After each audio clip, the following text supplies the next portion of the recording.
భక్తుడైనటువంటి యోహాను రాసిన 6వ అధ్యాయము 47వ వచనం నుండి కిందకు కొంత వాక్యమును మనం చదువుకున్నట్లయితే, ఆ వాక్య భాగములో ఈ విధంగా వ్రాయబడి ఉంది.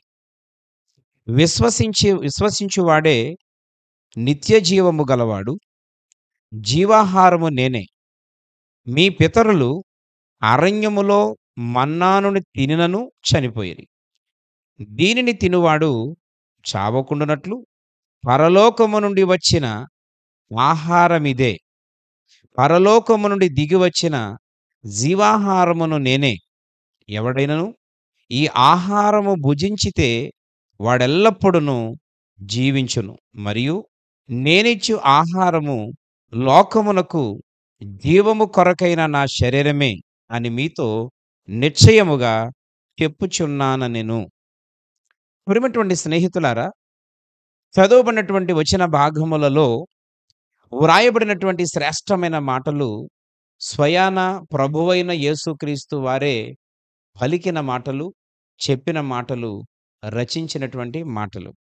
ఆయన విశ్వసించువాడే నిత్య జీవము గలవాడు, జీవాహారము నేనే అని చాలా స్పష్టంగా అక్కడ వ్రాయబడడం మనం చూస్తూ ఉన్నాం.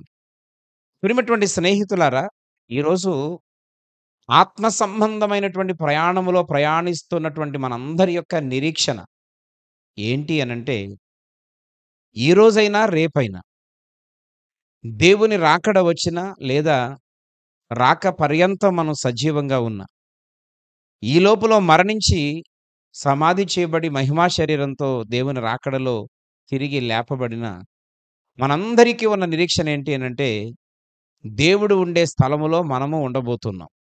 అనగా పరలోక రాజ్యములోనికి వెళ్ళబోతున్నాం.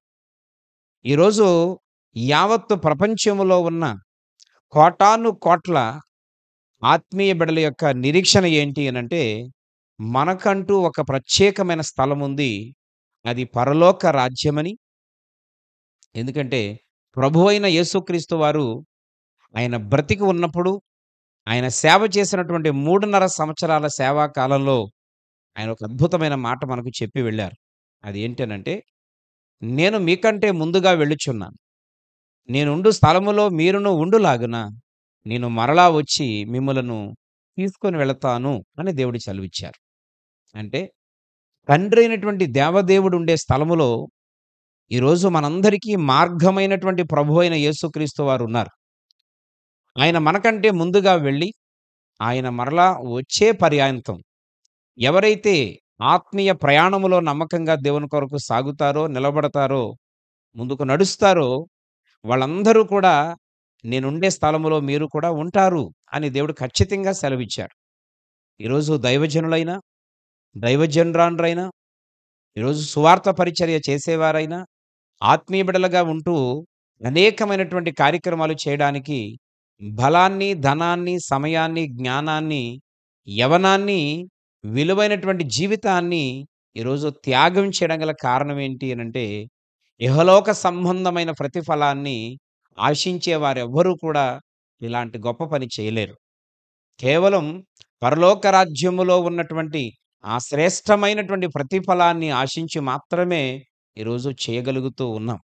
అయితే ప్రియ స్నేహితులారా, ఈరోజు దేవుని పేరట నువ్వు ధనాన్ని ఖర్చు పెట్టినా, దేవుని పేరట సమయాన్ని ఖర్చు పెట్టినా, దేవుని పేరట నీకున్నటువంటి తెలివితేటలు, నీకున్నటువంటి ఆలోచన, నీకున్న సమస్త యవనాన్ని, అందాన్ని త్యాగం చేసిన కొన్నిసార్లు ప్రియులారా, కొంతమంది ఉన్నటువంటి ఆస్తులను సహితం అమ్మివేసి దేవుని కొరకు, దేవుని కార్యాల కొరకు, ఆత్మల రక్షణ కొరకు ఈరోజు ఖర్చు పెడుతూ ఉన్నారు.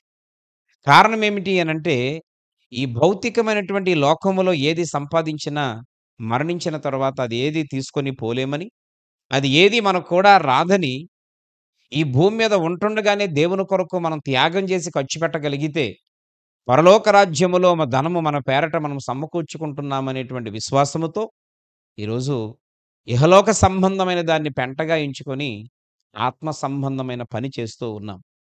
అయితే ప్రభువైన యేసుక్రీస్తు నేటి దినాలలో ఆత్మీయ జీవితంలో నడుస్తున్న మనందరికీ ఆయన చెప్పాలనుకుంటున్న అద్భుతమైనటువంటి మాట ఏంటి అనంటే, ఆనాడు ఇశ్రాయేలు ప్రజలు నడిపించబడ్డానికి, సజీవంగా ఉండడానికి వారు 40 సంవత్సరాలు రాత్రి పగలు ప్రయాణం చేసి కానాను దేశానికి వారందరూ చేరడం గల కారణం ఏంటంటే, నేను మన్నానిచ్చి వారిని పోషించితిని.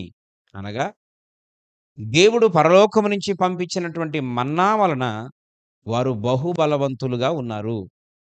ఆ మన్నా యొక్క బలమే వారిని రేయింబగళ్ళు నడిపించింది. వారు బలహీనమైపోకుండా, అనారోగ్యం పాలైపోకుండా, వారు సొమ్మసిల్లి పడిపోకుండా, రాత్రి పగలు ప్రయాణం చేయడానికి కావాల్సిన శక్తి సామర్థ్యాలు పూర్వకాలంలో ఇశ్రాయేలుకి ఎలా వచ్చినాయి అనంటే, దేవుడు ఇచ్చినటువంటి మన్నాను బట్టి అని మనం ఆ వాక్య భాగాలలో చూస్తూ ఉన్నాం. అయితే ప్రియమైనటువంటి స్నేహితులారా, ఈరోజు గమనించాలని కోరుతా ఉన్నాను. మత్తయి సువార్త 4వ అధ్యాయం 4వ వచనంలో ఒక అద్భుతమైనటువంటి మాట మనకు కనబడుతూ ఉంది. స్వయంగా ఇక్కడ కూడా ప్రభు అయినటువంటి యేసుక్రీస్తు వారు తన నోటితో పలికిన మాటను మనం చూడబోతూ ఉన్నాం.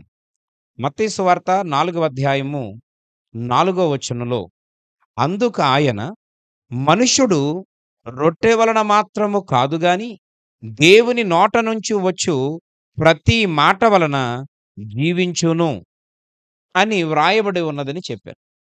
ప్రియ స్నేహితులారా, గమనించాలని కోరుతున్నాను. యేసుక్రీస్తు ప్రభువారు దగ్గరకు, అనగా ఆయన నీటి మూలముగా భక్తుడైన యోహాను ద్వారా బాప్తిసం పొంది ఆయన ఒడ్డుకొచ్చిన తర్వాత పావురం వలె పరిశుద్ధాత్మ అభిషేకం ఆయన మీదకి వచ్చింది. ఆయన దేవుని ఆత్మచేత నింపబడ్డారు.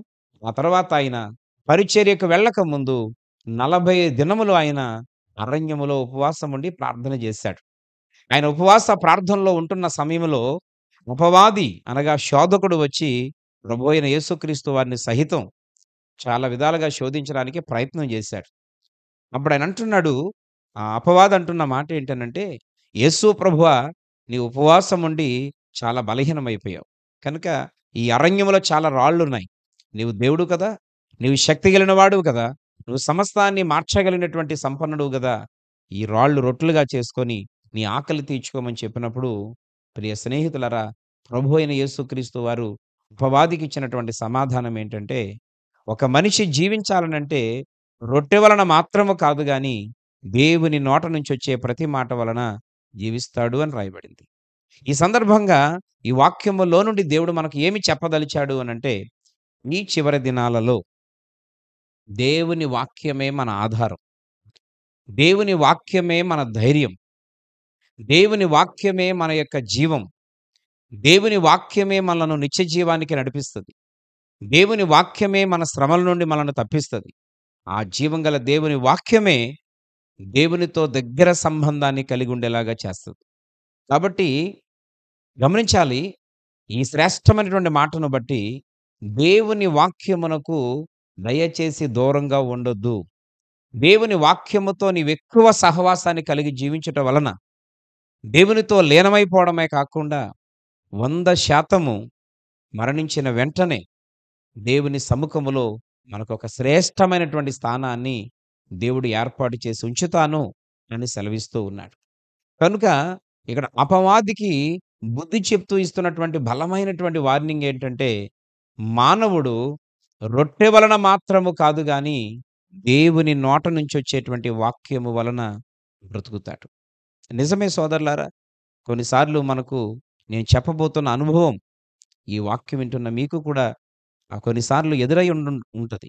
ఏంటి అనంటే, కొన్నిసార్లు మనకు కలిగినటువంటి ఆ బలహీనతను బట్టి, సమస్యలను బట్టి, మానసికమైనటువంటి ఒత్తిడిని బట్టి, ఇబ్బందులను బట్టి, ఆర్థిక పరిస్థితులను బట్టి, కుటుంబంలో ఆ నిందలను బట్టి, అవమానాలను బట్టి, మనం పడుతున్నటువంటి టార్చర్‌ను బట్టి చనిపోతే బాగున్ను, ఈ జీవితాన్ని తనువు చాలించుకుంటే బాగున్ను అని చాలా సార్లు విసిగిపోయి తట్టుకునేటువంటి ఓపిక లేనప్పుడు మనం ఇలాంటి ఆలోచనలు చేస్తాం. కానీ అదే సమయంలో, అదే సమయంలో నీవు ఒకవేళ మందిరానికి వెళితే దైవజనుడు ద్వారా, లేదా నువ్వు ఆ సమయంలో బైబిల్ తెరిచి చూస్తే నువ్వు తీసినటువంటి వాక్యము ద్వారా, ఒక టీవీ ఆన్ చేస్తే ఆ టీవీలో వచ్చేటువంటి ఆ యొక్క వాక్యము ద్వారా, లేదా ఒక సెల్ ఫోన్ ఆన్ చేసి నువ్వు ఒక దేవుని వాక్యాన్ని చూస్తే ఆ ఫోన్‌లో వచ్చే వాక్యం ద్వారా వెంటనే ఏ సమస్యలో నువ్వు నలిగిపోతూ ఇబ్బంది పడుతున్నావో దానిని గూర్చిన వాక్యము దేవుడు నీకిచ్చి నిన్ను బలపరుస్తున్న సందర్భాలు ఈ ప్రాక్టికల్‌గా మనకు చాలా సార్లు ఎదురయ్యి ఉండుంటాయి. అంటే దీని అర్థం ఏంటంటే, మనము మరణపు అంచుల వరకు వెళ్ళాలనుకుంటున్నప్పుడు, మనల్ని బ్రతికించింది దేవుని వాక్యం. ధైర్యపరిచేది దేవుని వాక్యం. ముందుకు అడుగు వేసేలా చేసేది దేవుని వాక్యం. కొన్నిసార్లు మనము ప్రయత్నించి విసిగి వేసారిపోయి చల్లబడిపోతాం. కానీ ఒక్కొక్క సేవకుడి ద్వారా మళ్ళీ వాక్యం ద్వారా దేవుడు మాట్లాడి, లేదు నువ్వు సైలెంట్‌గా ఉంటున్నావు, మౌనంగా ఉంటున్నావు. లే! నేను మళ్ళీ కార్యాన్ని ప్రారంభించబోతున్నాను. నువ్వు తిరిగి మరలా ప్రార్థించు. నువ్వు తిరిగి మరలా పునఃప్రారంభించు అని కొన్ని వాక్యాలు మనతో మాట్లాడినప్పుడు, మనం వెంటనే దేవుడు చెప్పినట్టుగా మాటకు లోబడి మనం చేయడం మొదలుపెట్టినప్పుడు, ప్రియమైనటువంటి స్నేహితులారా, ఆ కార్యాలు మన జీవితంలో 100కి 100% పూర్తి అవుతాయనే విషయాన్ని ఈ సందర్భంగా దేవుడు తెలియచేస్తూ ఉన్నాడు.